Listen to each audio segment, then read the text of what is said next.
Trust so much. 54 interviews coming through, sharing stories just for you. Learn from those that journey bright. Everyone, we are so happy to have you with us today. I'm Melissa, and I'm here with Dimitri, Alexia, and Valentina. We are the team behind Cotton Candies Life is Sweet, a project dedicated to making dreams come true by exploring different career paths and helping people discover their passion. And well, today we are thrilled to welcome our sixth interviewee, introducing Ricardo Santillán, a dynamic leader in the energy sector and a key driver of infrastructure and development projects across Latin America. A civil engineer with an MBA, Ricardo has over 20 years of experience leading transformative initiatives and high-impact teams in Mexico, Brazil, Panama, and the broader Andean region, including Colombia and Peru. His leadership extends across Central America, the Caribbean, and even Asia Pacific, where he made significant contributions in Singapore. From his early career in Mexico to his international expertise, Ricardo sets a new standard for driving growth and innovation in a complex global market with the energy industry. Ricardo, thank you for joining us. Thank you so much. Thank you. So thank you very much first for the opportunity. Valentina, Alexei, it's a pleasure to meet you. It's a shame that we have not met before, to be honest, but I'm glad that at least we're having this opportunity and having the opportunity of giving a little bit to you. It's great for me, okay, on a personal note. So I'm Valentina, and this is Alexei, my brother. And we started our business at Con Candies Life and Sweet. Well, selling con candy. And we never thought that in 4 years we would get here communicating with company members and with large companies. So we're very happy to have you, and we're really excited to hear. We're very grateful that you're here, Ricardo, and your work sounds very interesting, and we can't wait to learn the different roadblocks that you faced during your journey and how you keep going and how you keep pushing to get even better at your job and how you've continued for so long. Thank you. Okay, Ricardo, could you share a little about your career path and how you found your way into the energy industry? sure, absolutely. So as Melissa mentioned, I'm a civil engineer. Actually, I started my career working in the construction industry, especially in what we call EPCs companies, that are engineering, procuring, and construction companies. So I started working for a company in that is partially owned in the Carolinas in the US and in Mexico. And I started working in the construction of marine platforms in the Gulf of Mexico, okay? Marine platforms and a little bit of power plants. So I spent my initial years on the field as a field engineer. I was doing like project management type, junior project management. I was in charge generally of the electromechanical piece of a big infrastructure project, okay? And so I spent like 3 years doing that. No, that was like what I was doing as, let's say, as a civil engineer, Then at the end, in that company, I ended up working more in the tendering area. The tendering area is the one that prepares like the commercial, let's say, proposals for larger customers. It could be like the owners of the petrochemical plant, it could be the owner of the marine platform or the power plant. I was in between of that when I did everything that your mom, your HR, or anyone tells you not to do. That was quit your job, get married, and move to another country. So I did the 3 of those. So I quit my job, I got married, and I moved to Spain to do my MBA with Paulina, my wife. And why Spain is because Paulina is an art historian, so she was looking for a MBA in arts, and we were trying to find the space or a place where we can like both get like a good business schools related to our fields. So I did my MBA. After the MBA, we spent 2 years in Barcelona. And after the MBA, I got in contact with General Electric. At that time, General Electric used to have a huge financial arm, GE Capital, it was a bank. Generally, when you study an MBA, a lot of people, 50% of the opportunities that you get are related to banks. I'm not a banker. I'm a financial person, but I'm not a banker, right? So I said to GE, yes, but in the power generation business, no? So don't ask me how, because I don't see that happening nowadays. An HR from one business put me in contact with another HR that was looking for a person to be located in Mexico City, okay? Which was perfect for me, no? So then that's how I joined GE. I joined GE as what we call a commercial manager. A commercial manager is exactly the person that is in charge of the tendering of quoting a larger, let's say, infrastructure project, okay? So, and that's how I started, let's say, my career, no? A little bit to put it in perspective onto your question, Dimitri, on how I ended up in the power generation industries. It was like that, no? Wow, Wow. this is so interesting. Okay. Well, thanks, Ricardo. Now, Alexei and Valentina will ask you some questions. Alexei and Valentina, please. My first question is, what does your typical day look like in your role at GE Gas Power? Yeah, my day has changed a lot, no? I mean, through my career, to be honest, no? Today, my day is more related to solving problems, solving problems around my team. I have a team of 100 persons under me. What we do is we do operation and maintenance of power plants in the east of North America. Okay, so that's what I do. No, so what we do is I manage all the execution side and all the commercial side. No, so under me I have service directors that they have teams that are in charge of executing maintenance and operation of power plants. And then on the other side, I have a group of sales directors, okay, that what they do is they sell services for all the power plants in the east of North America, no? And my main job is to make their life easier, you know, try to take decisions and try to keep our customers engaged, you know? But right now, my day by day, it's I spend a lot of time in our headquarters here in Atlanta, but I travel a lot at the same time to visit customers. No, I would say my activities is, or I'm with a customer in one of their power plants or their headquarters, or I'm doing also a lot of, I like to get engaged with a lot of employees, so I try to participate in roundtables. I try to participate in anything that I can to share a little bit across our network within General Electric.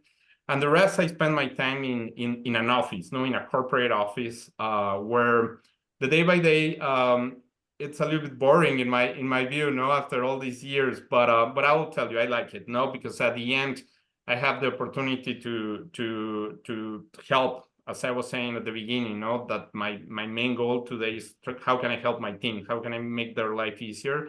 So in my office is where generally I spend the vast majority of my time. We have a big corporate office here in Atlanta, Georgia, and where we have like different type of functions. So in my office, you have commercial people, you have people that is in the engineering side, you have people that is more in the sourcing side, you have IT people. It's a combination of big corporate environment.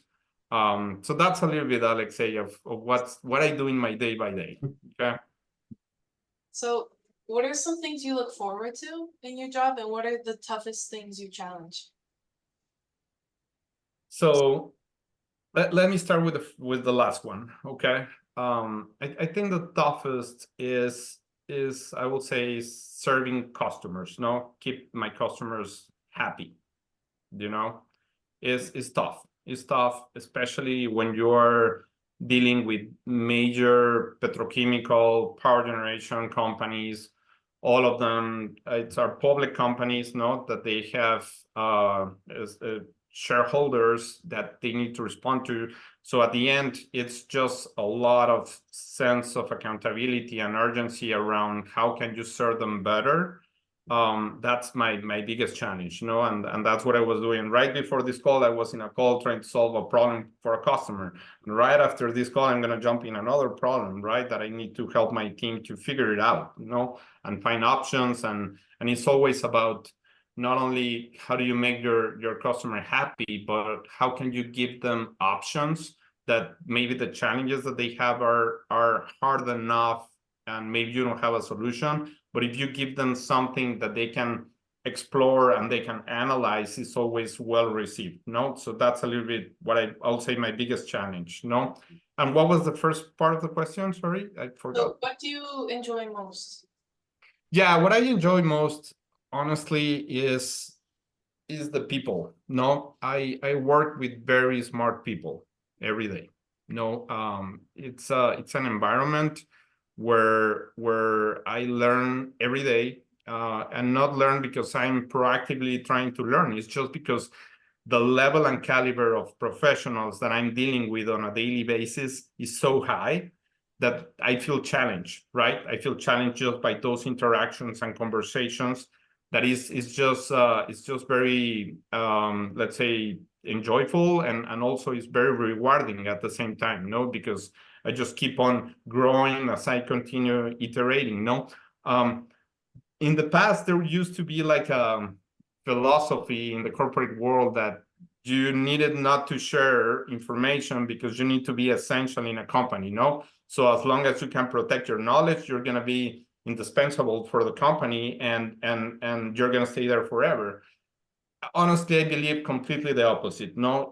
As long as you can continue sharing, and sharing knowledge, and try to be less indispensable for the company, you're going to continue growing. So that's the other piece that I really enjoy, Valentina. I mean, just sharing, trying to connect with more people, try to continue sharing, and as you're sharing, you just start getting more, right? And you get more challenges, and you start getting more and more back to you. So that's a little bit of what a corporate world gives you, that type of interactions that otherwise I will not be exposed to, somehow. So also, how do you stay resilient in such a dynamic environment? Can you repeat it? Sorry. Resilient. How do you stay resilient in such a dynamic environment? Yeah, that's a great question. I'll tell you, it's three things. I mean, I'll try to put it in perspective, and two are related to my work, and one is related to two are related to my personal life. I mean, the first one is I try to concentrate my efforts in my day by day. I try to have a strategy. I try to stay awake of what's coming. But honestly, what is more important is the day by day. I mean, something that I have learned from working with European and American companies, there is a big difference between both. European companies tend to be more like forward-looking, more strategic on thinking what is going to happen in the next 5 to 10 years. While the American companies is just, how can we get it done today? And how can we push the agenda and make it happen? So I work for an American company, so a lot of my DNA within the company is trying to solve the day and the week. Actually, we have a lot of processes that help us to do that. And even just to give you an example, Valentina, we have a process that we call the TDM. Is literally our tier daily management. And I have a daily call with my team, where literally we go over the main KPIs, the main metrics that we're trying to pursue in the week. And we have it every day. And at the beginning of the week, we set our targets. And at the end of the week, we realize and we celebrate if we achieve our targets of the week or we miss our target of the weeks. And if we miss our targets, what we learn about it, what are we going to be different next week? And we just continue. It's what we call continuous improvement. Okay. So I would say trying to stay focused. That's the answer. On the personal life, I would say two things. I mean, when I'm in my house, I hate to work from my house, to be honest. And the reason is because I really feel that I mix my personal life with my professional life, which I don't think is right. I like to go to the office because I go to the office. When I'm in the office, I'm 110% over there. And when I'm in my house, I try to be 110% here. No, and I try to keep my phone on the side. And I will tell you, that's super difficult for me because I receive a lot of calls from customers. I receive a lot of calls even during the weekend and everything. But I try. At least I try, and I try to keep it. I'll tell you, some days I'm more successful doing that. There are other days that I really fail. I recognize that, no? But that's something that I try with a purpose. I really try to do it, no? And the other piece that has been critical, and this is gonna sound a little bit rosy, is I try to take care of myself, okay? I try to do exercise every day. I wake up every day at 5 a.m.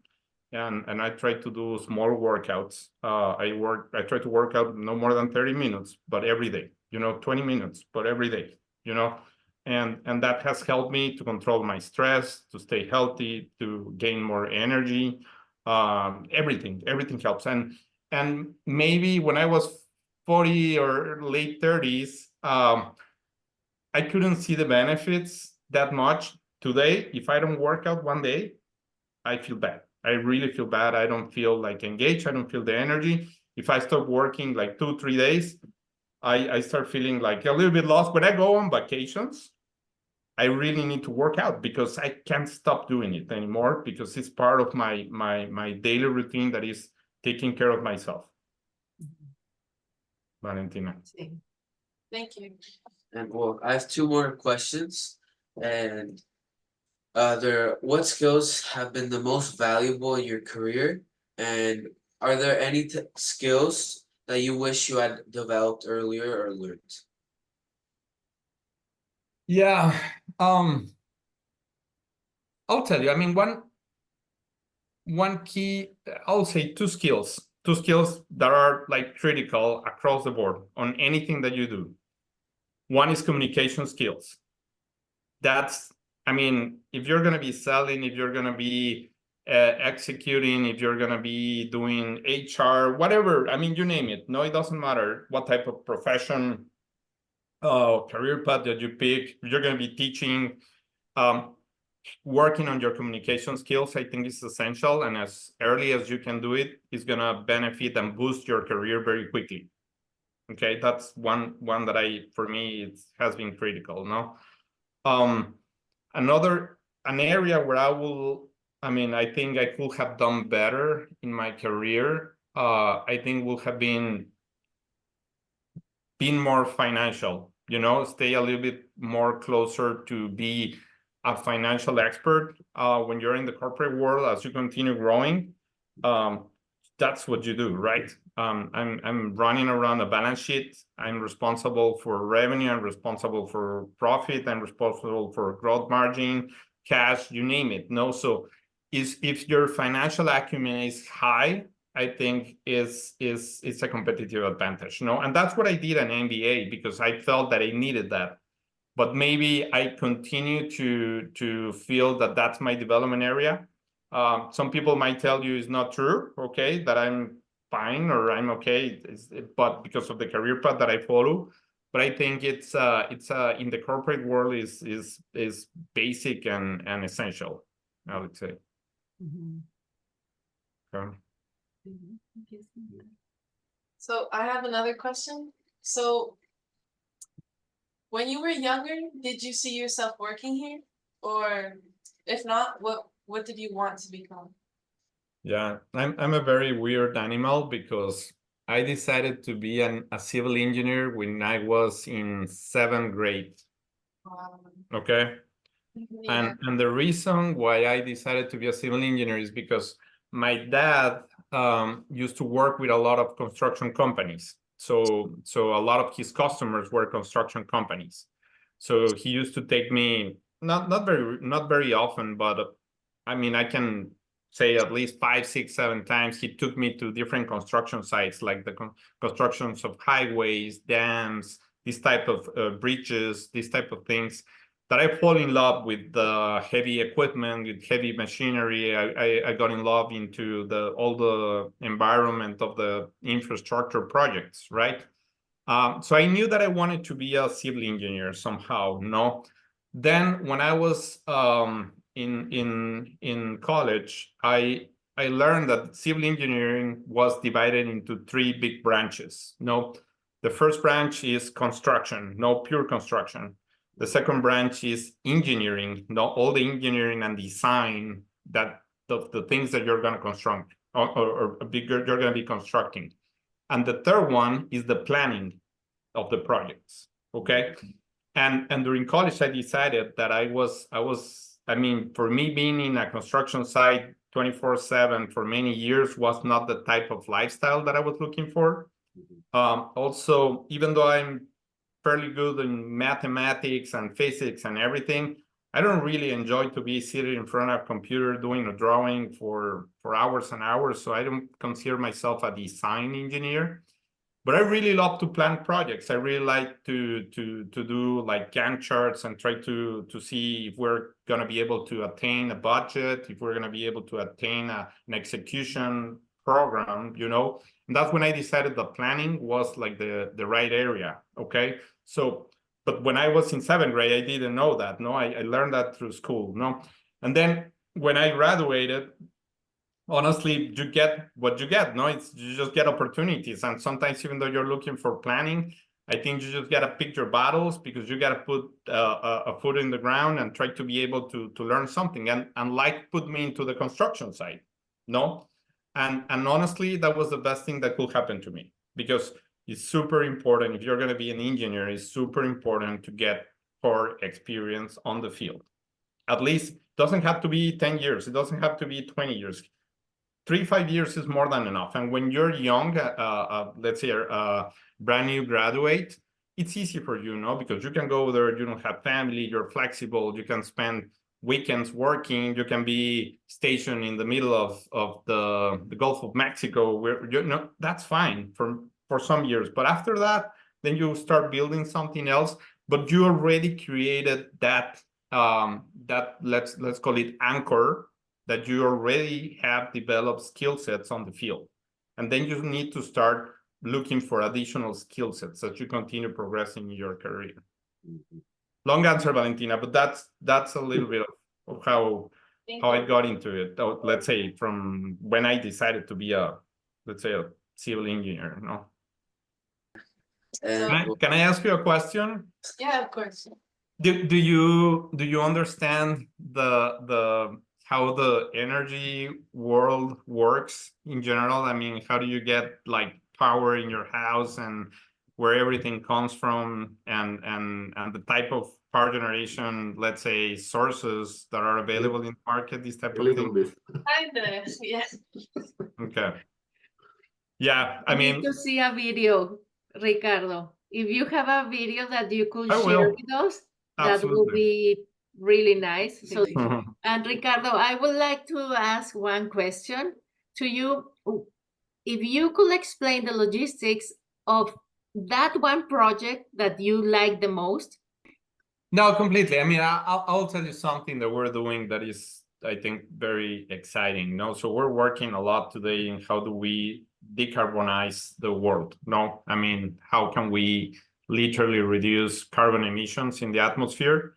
That's a lot of what we do today. No, and if you ask me why I continue working for a company like GE, is because of that. No, because that I think that's something that I share the same values, and at least I feel that I'm putting my grain of salt on the decarbonization and the environment every day. No, and there is this project where we what happened, it was a coal plant in the past. No, it was literally the fuel that was used to produce energy was coal. We still, you will not believe it, but at least 45% of the energy around the world still produced with coal. Okay, so that represents a huge opportunity of decarbonizing. No, so what we did is we changed the coal plant to become a natural gas plant. Just by doing that, by switching the fuel from coal to natural gas, you are able to reduce 40% of the emission. Now, from the 100% that you were producing of CO2 with coal, now you're only at 60%, no, which is like, I think, an amazing thing. Then That turbine that was using natural gas, then we put it in combination with a steam turbine. That's what we call a combined cycle. When you have a gas turbine and a steam turbine together, with that, you're able to reduce to 45% from the original 100%. No, and that plant today, what we're working on is to change the fuel to start consuming and using hydrogen. And by using hydrogen one day is not something that is going to happen overnight, but one day we're going to be able to produce 0% of emissions at the same site. No, so that's a little bit of the path that we're following across the different, let's say, power plant generation. That's how we're thinking about it. And if we're successful in doing that, I think the world is going to be way more cleaner and safer, no, because there are other sources of energies that you can use, but represent other type of challenges, no. So I think it's a good example, I think, Melissa. So hydrogen is the future, right? It's one of the paths. I would say. Okay. I would say, Dimitri, it's one of the options. My personal view, it's a combination. Depending on where you are in the world, it's gonna be the solution, because if you're in an area where you don't have natural gas or you don't have hydrogen, then maybe you need to think about wind and solar combined with all the challenges that having wind and solar, because it's not easy to have wind and solar, because the wind is not always blowing and the sun is not always shining, right? So you need other type of sources of power generation to complement. So I would say it's one of the big drivers and changers. Yes, no, hydrogen is going to be one of the things that might change the industry in the next decade. No, so. Thank you. Thank you. No, thank you, and nice to meet you. I mean, Valentina and Alexei. I'm very happy to be part of this. Okay, good luck with your project. Thank you. Okay, so thank you so much for sharing your insight with us today. We really appreciate it as we explore other career paths. And well, you might not think so or not, but it helps us a lot understand everything. Thank you so much.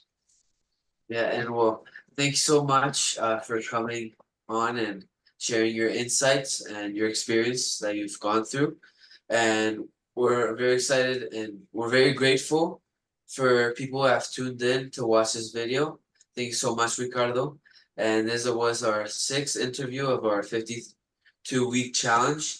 And stay tuned if you want to learn about more professionals and about different career paths that you can take or explore. And as always, have a sweet day. Far and wide, from the highs and lows they've seen to the places they have been. Every story